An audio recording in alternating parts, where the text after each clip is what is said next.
चलो तो एक बार फिर से हम लोग बिहार बोर्ड इंटर परीक्षा 2027 के लिए चैप्टर नंबर 3 लेक्चर नंबर 6, हाँ, मानव प्रजनन यानी मानव जनन तंत्र, लेक्चर नंबर 6 आज हम लोग फिर शुरू करेंगे, है ना।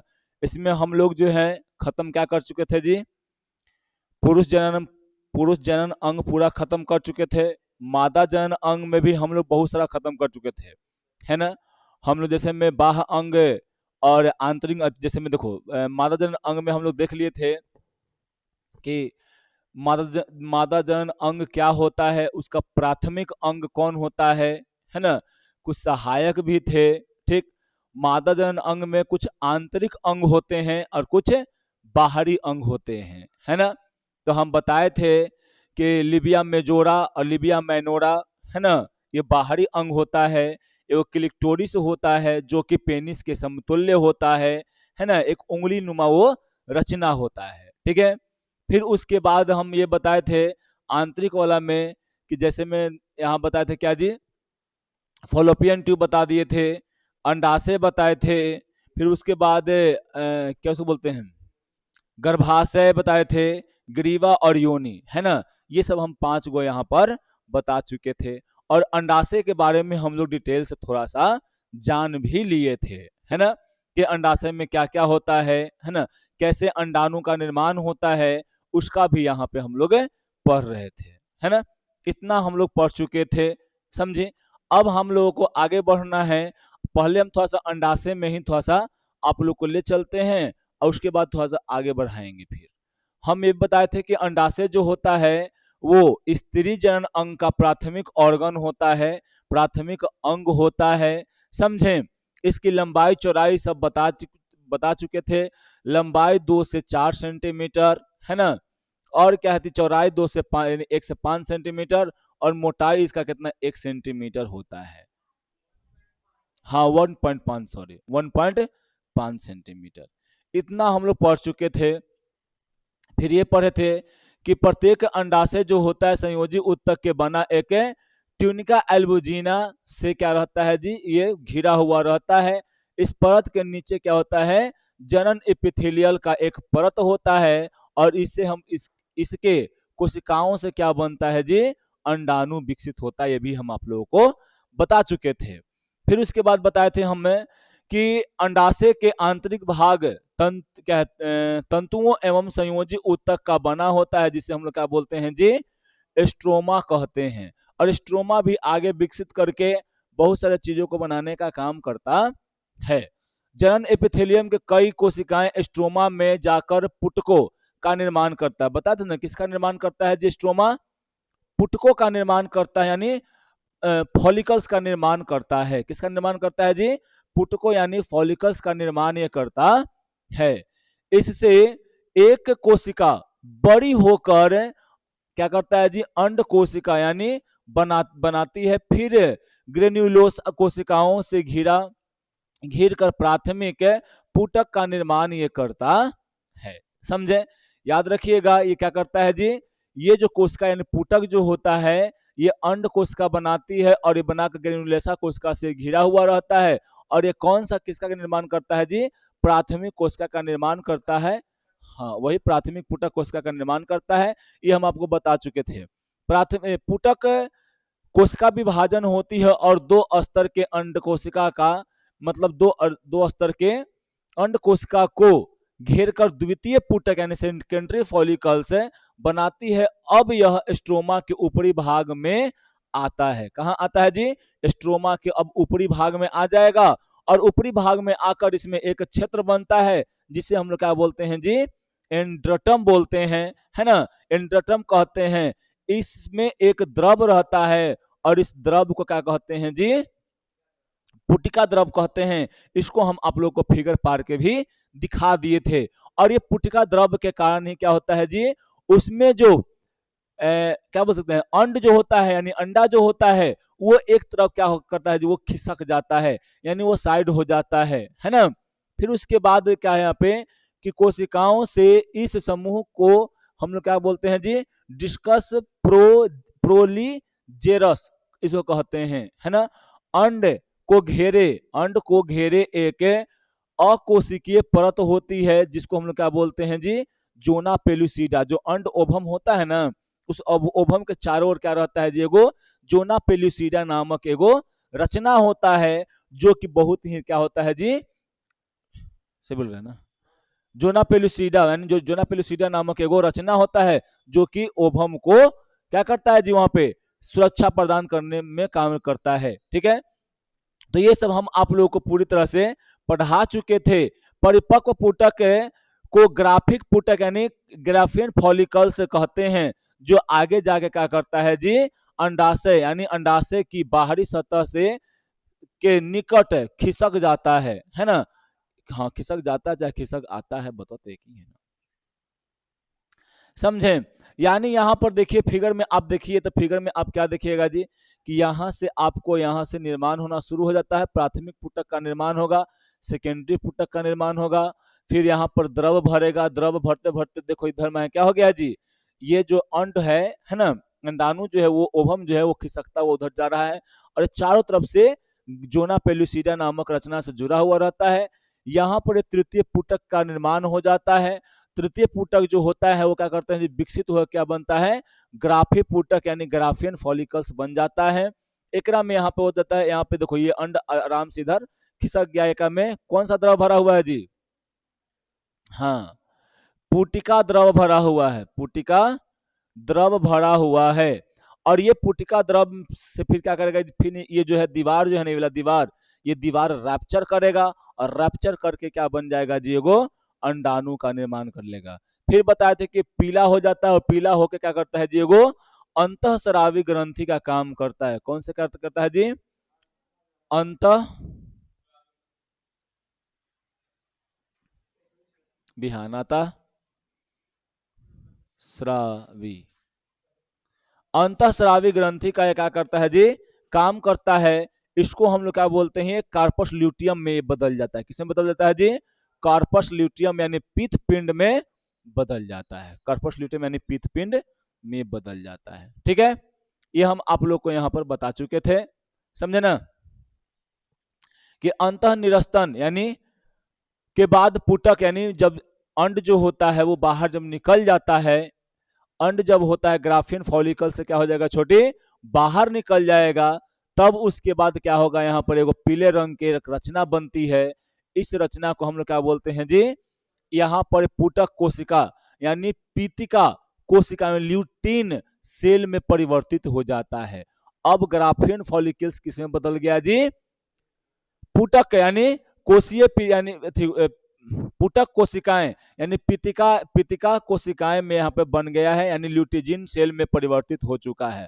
अब इस प्रकार के क्या करता है जी, अंड रहित ग्राफिक पुटक जो होते हैं वो जमे रुधिर यानी पितिका पितिका कोशिका यानी ल्यूटिन सेल से निर्मित रचना को हम लोग क्या बोलते हैं, यहाँ पर कार्पस ल्यूटियम कहते हैं। और ये कैसा करता है, इंडोमेट्रिया सॉरी कैसे बोलते हैं, अंतःस्रावी ग्रंथि का यह काम करता है। और यहाँ से दो गो हार्मोन निकलता है, वो कौन हार्मोन है जी, हाँ, प्रोजेस्टेरोन, और या प्रोजेस्टेरोल भी कह सकते हैं ना, और एस्ट्रोजेन भी कहते हैं। ये दोनों जो है ये बहुत ही इंपॉर्टेंट क्या उसको बोलते हैं, हार्मोन है ना। यहाँ से ये वाला जो हार्मोन है वो जाता है, फिर वहां पे गर्भाशय में जाता है, और वहां पे इंडोमेट्रियम लेयर यानी अंतः स्तर का निर्माण करता है ना। क्यों अंतः स्तर का निर्माण करता है जी, कि जब बच्चा जो होता है गर्भ में अगर पले, तो ये एंडोमेट्रियम लेयर क्या होगा जी, उसको नीचे गिरने ना दे, है ना। तो यहाँ पर ये याद रखिएगा, आगे फिर हम आपको पढ़ाएंगे, ठीक है। अब यहां पर देखिए, फिर उसके बाद है कि एक वयस्क स्त्री में क्या होता है जी, दो अंडाशय में से लगभग 4 लाख पुटक विद्यमान होते हैं। यानी एक में कितने फॉलिकल्स विद्यमान रहते हैं जी, लगभग 4 लाख। देख रहे कितने संख्या में होता है, दोनों यानी दोनों तरफ जो ओवरी होते हैं, दोनों तरफ जो अंडाशय होते हैं, वो अंडाशय में कितने संख्या में पाया जाता है जी, लगभग 4 लाख फॉलिकल्स यहाँ पे पाए जाते हैं, है ना। लेकिन स्त्री के संपूर्ण जनन काल में अधिकांश पुटक क्या हो जाते हैं जी, नष्ट हो जाते हैं, है ना। होकर स्ट्रोमा के उत्तक में मिल जाते हैं। इस अवस्था में हम लोग क्या बोलते हैं जी, पुटकीय अच्छिद्रता कहते हैं। यानी इसमें जो होता है ना कि इसमें बहुत सारा नष्ट हो जाता है, क्या फॉलिकल्स जो होता है बहुत सारा नष्ट हो जाता है। अंडाशय से अंडाणुओं के बाहर यानी निकलने की क्रिया को हम लोग क्या बोलते हैं जी, अंडोत्सर्जन। याद रखना, जब अंडाशय से अंडाणु अंडाणु यानी ओवम जो होता है निकलकर फॉलोपियन ट्यूब में चला जाता है, उस प्रक्रिया को हम लोग क्या बोलते हैं, अंडोत्सर्जन। यानी बोल सकते हैं कि अंडाशय से अंडा निकलने यानी अंड यानी ओवम अंडाणु निकलने की प्रक्रिया को हम लोग क्या बोलते हैं जी, अंडोत्सर्जन कहते हैं। इंग्लिश में ओव्यूलेशन कहते हैं। ठीक है, ये देखो ये क्या था, ये है क्या, पहले पूरा बताओ। ये ग्राफियन फॉलिकल्स है, क्या है जी, ग्राफियन फॉलिकल्स। ये ग्राफियन फॉलिकल्स में से ये अंडा जो होगा वो बाहर निकलेगा। अब बाहर निकल के ये क्या करेगा जी, यहाँ पे हाँ पीला रंग के बन जाएगा। और ये पीला रंग कैसा होता है बताओ, ये पीला रंग किस में बदल जाता है फिर, पीला रंग वाला जो कोशिका ल्यूटीन सेल जो होता है ये किस में बदल जाता है, पुटिका द्रव में बदलता है, कार्पस ल्यूटियम में बदलता है। कार्पस ल्यूटियम में ना बदलेगा जी, अरे कार्पस ल्यूटियम में ना बदल जाएगा, कार्पस ल्यूटियम बदलेगा। ठीक, अब देखो पुटक यानी अंडाशय के भीतर स्थित एक छोटी तरल से भरी क्या होता है, एक थैली होता है जिसे हम लोग क्या बोलते हैं, अपरिपक्व अंडाणु होता है। प्रथम पुटक से द्वितीय, द्वितीय से फिर तृतीय पुटक बनते हैं, और तृतीय पुटक से फिर क्या होता है जी, ग्राफियन फॉलिकल्स का निर्माण हो जाता है। ये हम आप लोग को पढ़ा चुके थे, है ना।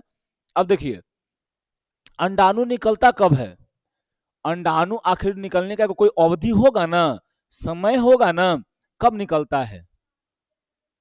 हाँ, तो यहां पर देखो प्रत्येक मासिक चक्र में एक अंडाणु क्या होता है जी, एकांतर अंडाशय से उत्सर्जित होता है। अब बताओ, बताएंगे आगे पढ़ना है मासिक चक्र, ऋतुस्राव जिसको पीरियड जानता है, पीरियड। अब देखो तो बताएंगे आगे, आगे होगा पढ़ाएंगे। अब देखो यहाँ पे तो मासिक चक्र जो होता है एक महिलाओं में होने वाली क्रिया है, समझे, एक ऐसी क्रिया है जिसके द्वारा महिलाएं जो है वो मां बनने के लिए रेडी होती हैं, है ना। अब देखो ये मासिक चक्र आना शुरू कब होता है जी, तो लड़की जब 12 साल की जब हो जाती है, यहाँ कहीं कहीं जापान में है जो 10 साल पे शुरू हो जाता है, ठीक ना, लेकिन हमारे इंडिया में 12 साल लिया जाता है। ठीक है, जब 12 साल की लड़कियां जब हो जाती हैं तब इनमें क्या होता है जी, एक ऋतुस्राव आता है, एक मासिक चक्र आता है ना, जिसमें 3 से लेके 5 दिनों तक क्या होता है जी, पहले ब्लीडिंग होता है, 3 से 5 दिनों तक ब्लीडिंग होता है ना। और ये ब्लीडिंग के द्वारा फिर क्या होगा, फिर ये से रुक जाता है ब्लीडिंग 3 से 5वां दिन में। और फिर उसके बाद जब 14 दिन होता है ना, बोल सकते हैं कि 12 दिन बोल सकते हैं, 14 दिन बोल सकते हैं, इसके बीच में क्या होगा जी, यहाँ पर अंडाणु निकलेगा। क्या निकलेगा जी, अंडाणु निकलेगा। और ये अंडाणु जो होता है वो फिर से बाहर आता है, इसी प्रक्रिया को अंडोत्सर्जन कहते हैं, है ना। यानी इसी में क्या होता है जी, ओवरी में से क्या आएगा, ओवरी से अंडाणु आएगा, और यही अंडाणु से हम लोग क्या बोलते हैं, इसी प्रक्रिया को अंडोत्सर्जन कहते हैं, है ना। ये कब निकलता है, तो मासिक चक्र के दौरान निकलता है। ठीक है, देखो अंडोत्सर्जन कितना होता है जी, 28। देखो क्या बोले कि अंडोत्सर्जन प्रति 28 दिन पर होते रहता है। जैसे में देखो पीरियड जो होता है कितने दिन का होता है जी, 28 दिन का होता है। तो मान लो फिर 14वां दिन हो गया यानी अंडाणु निकल गया, तब जस्ट इसके बाद 28 दिन के बाद फिर से पीरियड जब शुरू होगा तो उसके 14वां दिन क्या होगा जी, यहाँ पर अंडाणु निकल जाएगा, है ना। और ये जो मासिक चक्र क्रिया होता है वो कितना तक चलता है जी, 45 से लेके 50 सालों तक चलता है। हमें बताए थे आप लोग को कि जब मासिक चक्र शुरुआत होता है तो उसको बोलते हैं मेनार्च बोलते हैं, चाहे मेनार्क बोलते हैं, बताए थे ना। कहीं कहीं मेनार्क भी लिखा रहता है, कहीं कहीं मेनार्च भी लिखा रहता है। ठीक है, ये होता है, समझे। तो जब मासिक चक्र शुरू होगा तो उसे क्या बोलेंगे जी, मेनार्क बोलेंगे।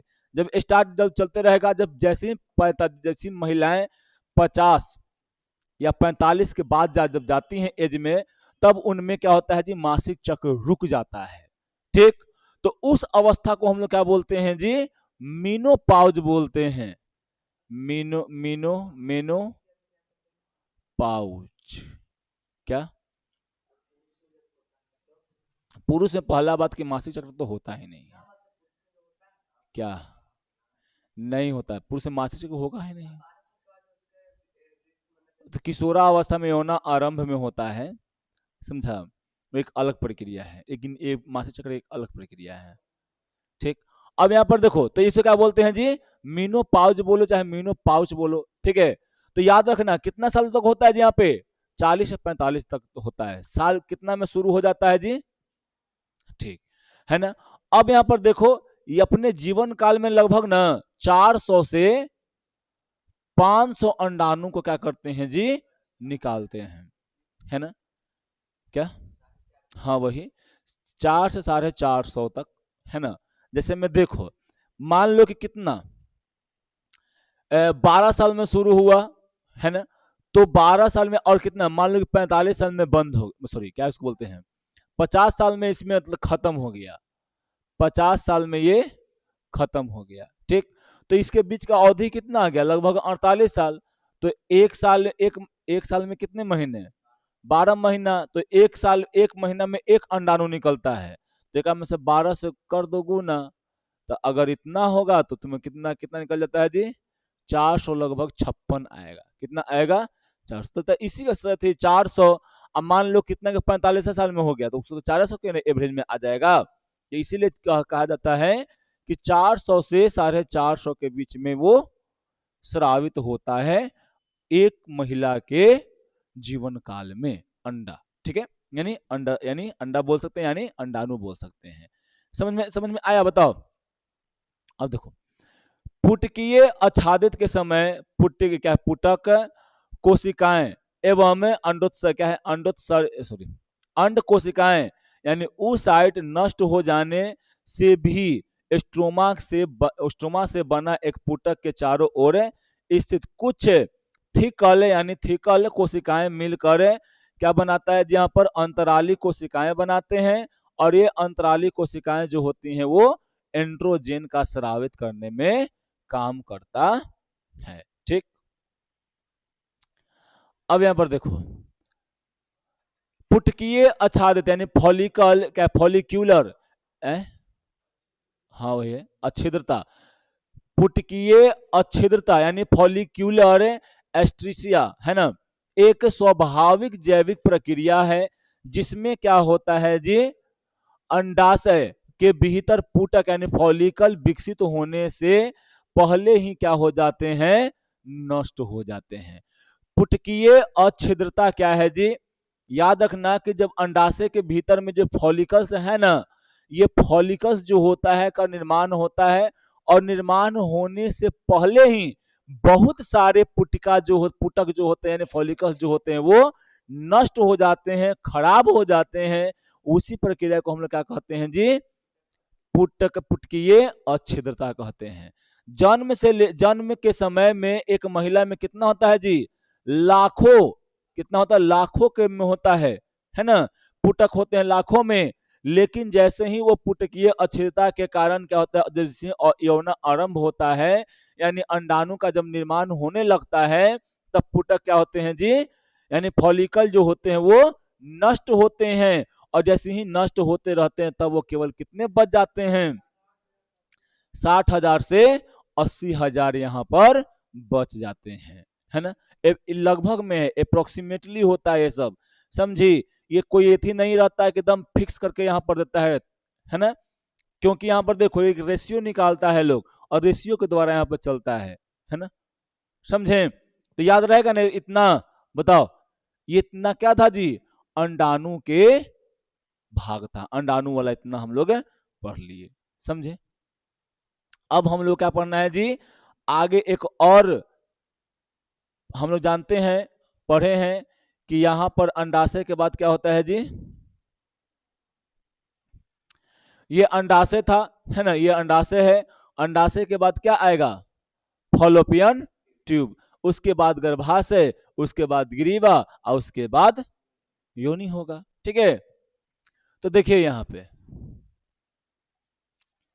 अब है अंडवाहिनी या क्या उसको बोलते हैं जी, फैलोपियन नलिका। अंडवाहिनी या फैलोपियन नलिका। अब देखो, तो अंडवाहिनी को हम लोग बोलते हैं डिब वाहिनी, बोल सकते हैं। क्या बोल सकते हैं जी, डिब वाहिनी भी बोल सकते हैं, है ना। हम लोग जानते हैं कि यहां पर प्रत्येक स्त्री में दो गो क्या होता है जी, अंडवाहिनी होते हैं। कितने होते हैं, दो गो अंडवाहिनी होते हैं, जो अंडाशय के ऊपरी भाग से शुरू होकर गर्भाशय के ऊपरी भाग के दोनों बगल, यानी दोनों बगल में लगी रहती है। जैसे में तुम यहां पर देखो तो दोनों पट्टी दिख रहा है कि नहीं दिख रहा है, दोनों पट्टी है कि ना। ये गर्भाशय के यहो दीवार से जुड़ा हुआ है, और गर्भाशय के इस मतलब यहो दीवार से जुड़ा हुआ है। दोनों दीवार से जुड़ा हुआ है कि नहीं जुड़ा हुआ है जी। और जब ये दोनों दीवार से जुड़ा हुआ तो कितना है इसमें, दो गो है।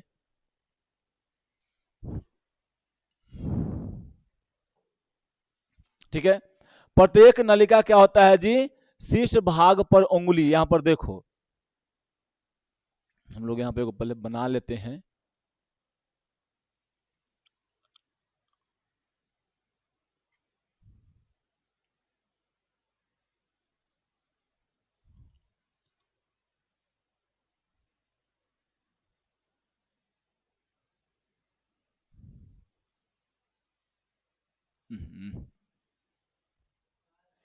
हाँ जी, पर आ ना जाएगा तो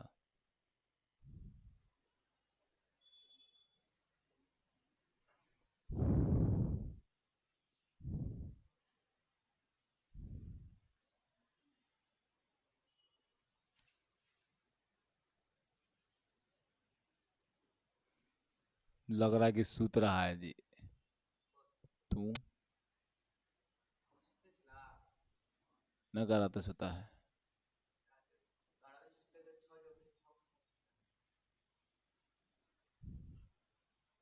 देखो, अब यहाँ पे क्या है जी, पूरा स्त्री जनन अंग है, स्त्री जनन अंग, ठीक ना। इसमें आप लोग देख रहे हैं क्या, यहां पर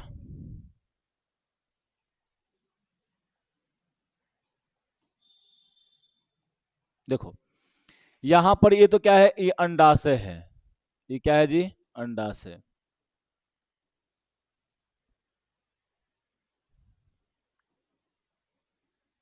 ये अंडाशय है ना। ये यहां तो जान गए कि ये वाला क्या होता है जी, लिगामेंट से जुड़ा हुआ रहता है दोनों तरफ। ये वाला देखिए, ये वाला जो होता है पूरा फैलोपियन ट्यूब होता है, ये वाला है ना। ये वाला जो होता है पूरा फैलोपियन ट्यूब होता है। इस फैलोपियन ट्यूब में, है ना, इसका क्या नाम है जी, फैलोपियन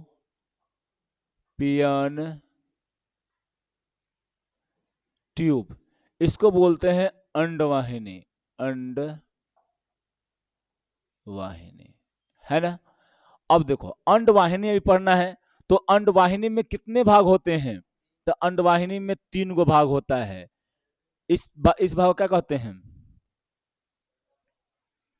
इस भाग को क्या बोलते हैं, इस भाग को क्या बोलते हैं, बताओ। इस भाग को हम लोग बोलते हैं कुपिक, यानी कीप, कीपक, कीप बोल सकते हैं चाहे कीपक बोल सकते हैं, कीप बोलते हैं। कीप मतलब क्या, इसको बोलते हैं इनफंडिब्यूलर। क्या बोलते हैं, इन फंडी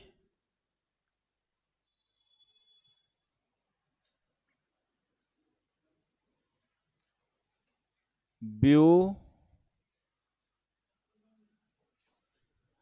इनफंडिब्यूलर, है ना। इस भाग को क्या कहते हैं जी, एम्पुला, एम्पुला। और इस भाग को पता है क्या कहते हैं, इस्थमस, इस्थमस। समझे, इतना एकरा में तीन गो भाग होता है। और कीप, कीप के आगे में एगो रचना होता है उंगली नुमा, है ना। इस उंगली नुमा रचना क्या बोलते हैं जी, अंगुली नुमा रचना होता है, इस अंगुली नुमा रचना क्या बोलते हैं? फिम्बरी। क्या बोलते हैं इसको जी? फिम्बरी कहते हैं।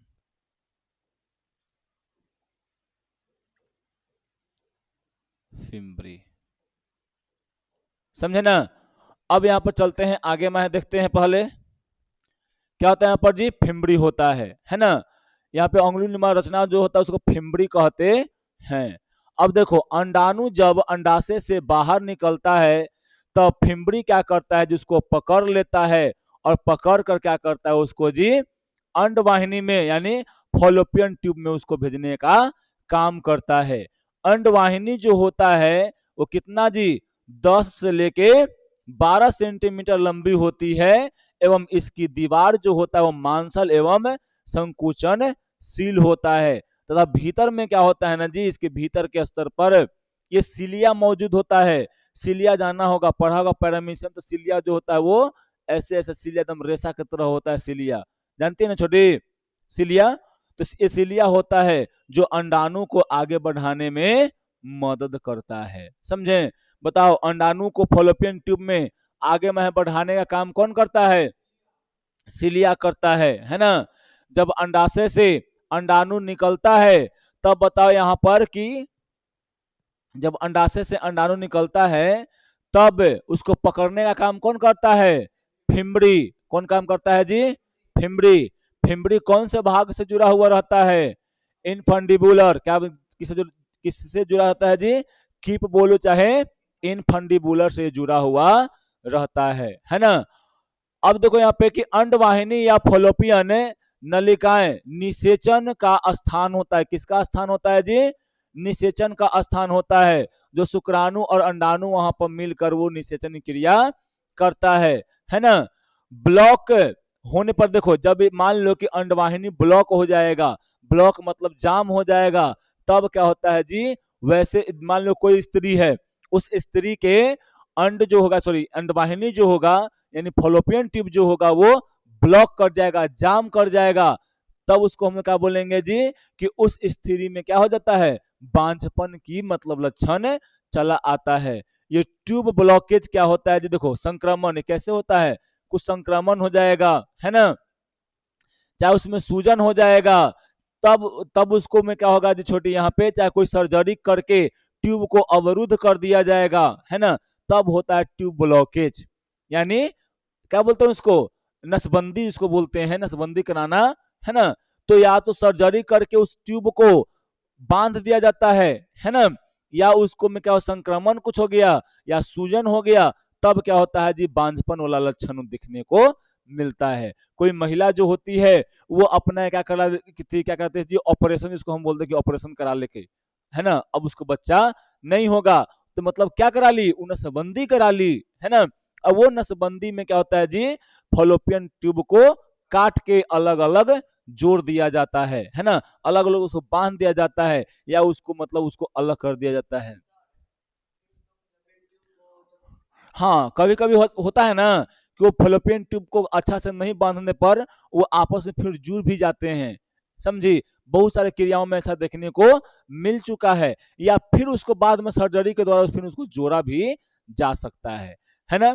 ब्लॉकेज को इसको देखो जांचने के लिए, टेस्ट करने के लिए वो जांच होता है जिसका नाम क्या है जी?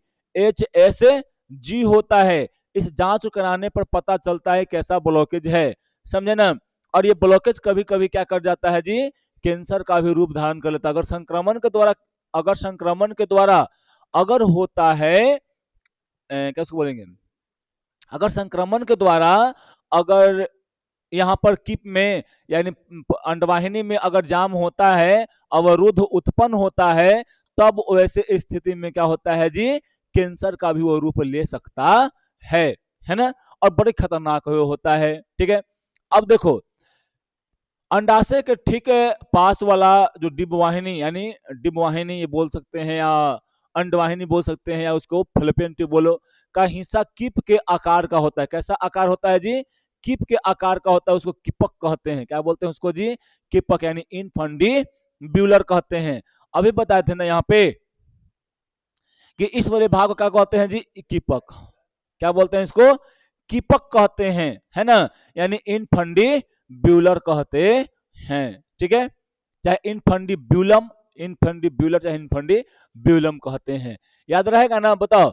अब देखो इस कीपक के किनारे क्या होता है जी, बताएं अभी कि एगो अंगुली नुमा रचना होता है, उस झालर और क्या होता है जो झालर जैसा रहता है ना, उस झालर को हम लोग क्या कहते हैं जी, यहाँ पर फिम्बरी कहते हैं, है ना। समझे। अंडोसर्जन के दौरान ये क्या करता है, जो भी अंडा रहता है, अंडा जो रहता है, अंडाणु जो उत्सर्जित रहता है, उस अंडाणु को पकड़ के कहाँ भेजने का काम करता है, अंडवाहिनी में भेजने का काम करता है। कीपक के आगे, जैसे कीपक के आगे जाते हैं तब वहां पर एक चौड़ा सा भाग हमको देखने को मिलता है, और उस चौड़े से भाग को हम लोग क्या बोलते हैं जी, हिंदी में कहते हैं तुम्बिका, और इंग्लिश में कहते हैं एम्पुला। क्या बोलते हैं जी, एम्पुला, है ना। तो याद रहेगा ना। तो ये देखो यहाँ पे, यहाँ पर ये देखो, ये वाला जो भाग है इसको कीप भी कह सकते हैं, या इसको कीपक भी बोलते हैं। क्या बोलते हैं जी, कीपक, कीपक, है ना। इस कीपक वाले भाग के बाद यहाँ पर तुमको चौड़ा सा भाग देखने को मिलेगा, है ना। इस चौड़े से भाग को हम लोग क्या बोलते हैं जी, तुम्पिका या एम्पुला कहते हैं। क्या बोलते हैं जी, एम्पुला कहते हैं या तुम्बिका कहते हैं। याद रखना, यहाँ पर निषेचन क्रिया इसी में होती है। तुमसे पूछ दे, बताओ निषेचन क्रिया फॉलोपियन ट्यूब कौन से भाग में होता है जी, तो एम्पुला में होता है। समझें, तो ये आप लोग बढ़िया से याद रखिएगा। समझें, हाँ, बीच वाला में। अंडवाहिनी का अंतिम और क्या होता है जी, अंतिम भाग को क्या बोलते हैं, संकीर्ण पथ। संकीर्ण पथ मतलब क्या, इस्थमस होता है, जो एक संकरी क्या जी, अवकाशिक, अवकाश यानी ल्यूमेन होता है, जो गर्भाशय से क्या रहता है जी, जुड़ा हुआ रहता है। देखो यहाँ पर, है ना। ये वाला क्या है जी, ये क्या है, अंडाशय। ये क्या है,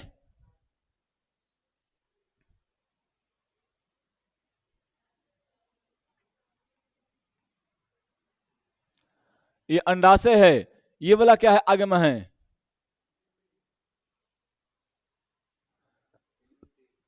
फिम्बरी, है ना, फिम्बरी है, सही है। ये वाला कौन सा है जी, इनफंडिबुलम, इन फंडिबुलम। ये वाला कौन सा भाग है, इधर इधर ये सब कौन सा भाग है, यहाँ तक भाग है बोला, यहाँ शुरू होकर यहाँ तक एम्पुला, एम्पुला। और यहाँ पर ये वाला भाग जो होता है इसे क्या बोलते हैं जी, इस्थमस। तुमसे पूछ दे, बताओ फोलोपियन ट्यूब में कौन सा भाग जो होता है वो गर्भाशय से जुड़ा हुआ रहता है, तो कौन है जी, इस्थमस। कौन जुड़ा रहता है, इस्थमस। ठीक है, कोई दिक्कत नहीं ना यहाँ पे।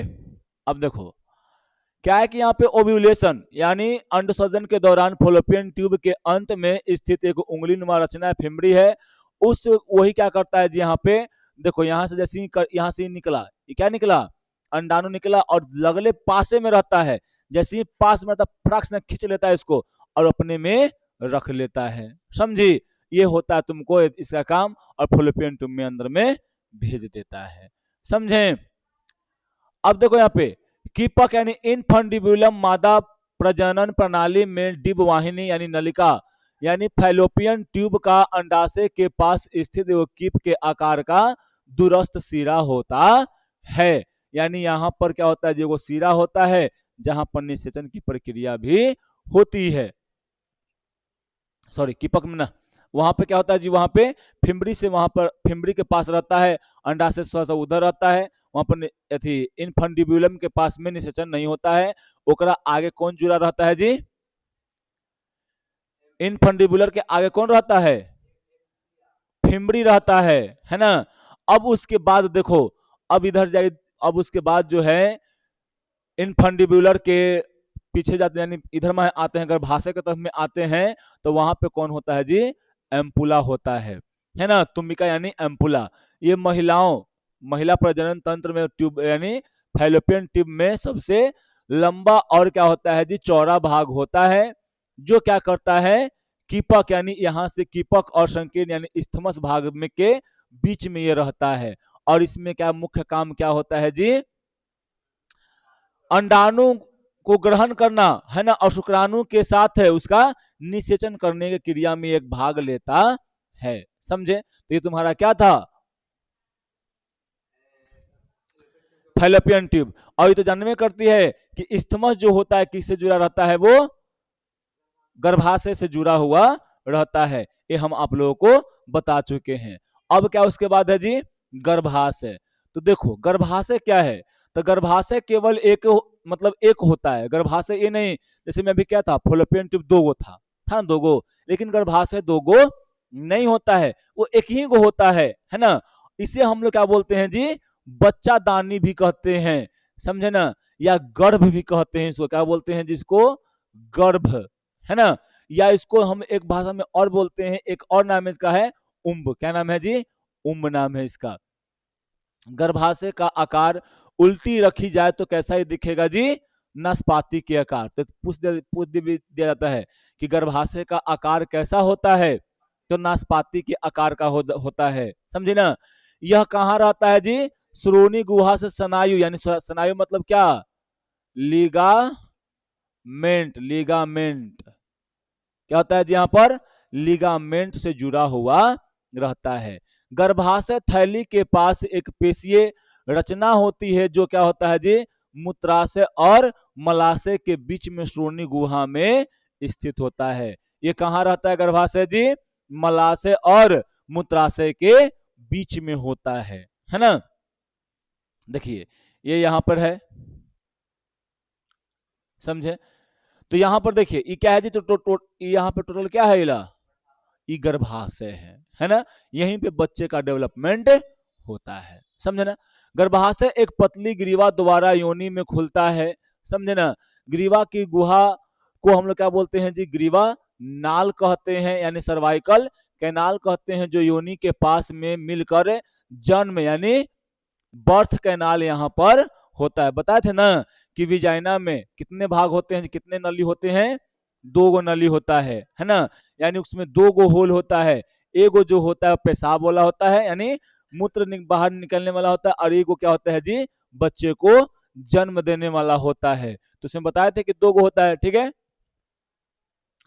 गर्भाशय के दीवार, गर्भाशय जो होता है साधारणतः कितना होता है जी, साधारणतः यानी जब बच्चा इसमें डेवलप नहीं होता है तब, है ना, कितना 7.5 सेंटीमीटर का होता है, 5 मीटर का 5 सेंटीमीटर चौड़ा होता है, और 3 सेंटीमीटर का मोटाई होता है इसमें, है ना। गर्भाशय की दीवार की को मुख्यतः क्या बोलते हैं जी, वहां पे मुख्य भाग को क्या बोलते हैं, या काय बोलते हैं, मुख्य भाग को यानी ऊपरी भाग को, जो ऊपरी भाग होता है उसको बोलते हैं मुख्य भाग, चाहे उसको काय बोलते हैं।